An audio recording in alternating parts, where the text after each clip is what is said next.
आज की कहानी है सैम मानेकशॉ की, जिनको सैम बहादुर के नाम से भी जाना जाता है। ये भारत के वो वीर हैं जिनकी लीडरशिप की वजह से 1971 में पाकिस्तान को मुंह की खानी पड़ी थी। जानते हैं उनके जीवन काल से जुड़े कुछ खास किस्से।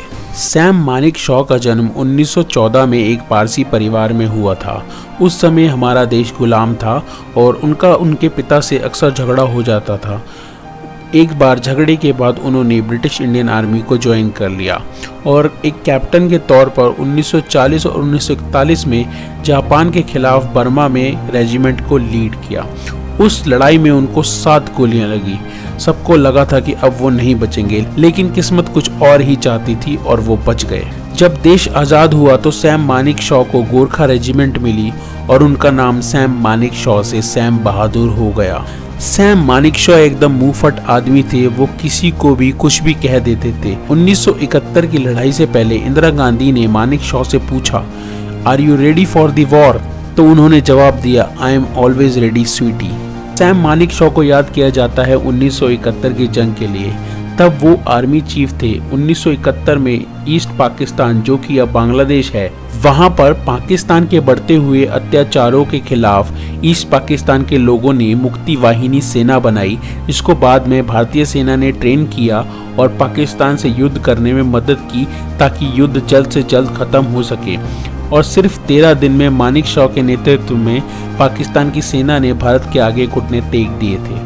याया खान पाकिस्तान के प्रेसिडेंट थे और आज़ादी से पहले वो मानेकशॉ के काफ़ी अच्छे दोस्त हुआ करते थे। मानेकशॉ ने अपनी एक मोटरसाइकिल 1000 रुपये में याया खान को बेची थी आज़ादी से पहले, जिसके पैसे उन्होंने कभी मानेकशॉ को नहीं लौटाए। 16 दिसंबर 1971 में पाकिस्तान के सरेंडर के बाद मानेकशॉ ने चुटकी लेते हुए कहा कि याया खान ने मेरे पैसे वापस नहीं किए, पर बदले में आधा पाकिस्तान दे दिया। 1971 के बाद उनकी पॉपुलैरिटी इतनी ज़्यादा बढ़ गई थी कि इंदिरा गांधी को भी डर लगने लगा था। इंदिरा गांधी को लगता था कि कहीं मानेकशॉ तख्ता पलट ना कर दें, तो इसी डर से उन्होंने मानेकशॉ को अपने ऑफिस में बुलाया। मुझे मालूम है तुम नहीं कर सकते। तो सैम ने कहा, क्या मैं आपको इतना निकम्मा लगता हूं कि मैं ये भी नहीं कर पाऊंगा? इंदिरा गांधी ने कहा, तुम नहीं करोगे सैम। तो मानेकशॉ ने बोला, मेरा राजनीति में आने का कोई इरादा नहीं है और आर्मी देश के लिए लड़ती है, सत्ता के लिए नहीं।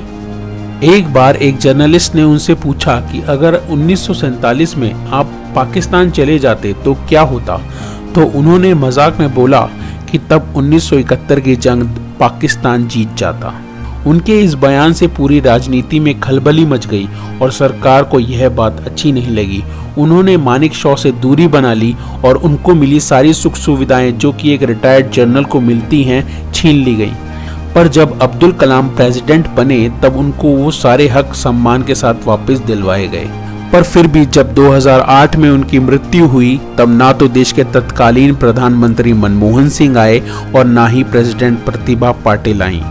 फिलहाल उनके जीवन काल पर एक फिल्म आने वाली है जिसमें विकी कौशल सैम मानेकशॉ की भूमिका निभाएंगे, जिसका हम बेसब्री से इंतजार कर रहे हैं ताकि हमें उनके जीवन काल से जुड़ी और भी कई सारी जानकारी मिले। उम्मीद है आपको ये जानकारियों से भरा हुआ वीडियो अच्छा लगा होगा। अगर आपको ये वीडियो अच्छा लगा है तो हमारे चैनल को सब्सक्राइब कीजिए। इंडियन एबल आपको और भी जानकारी से भरे हुए वीडियोस लाता रहेगा। धन्यवाद।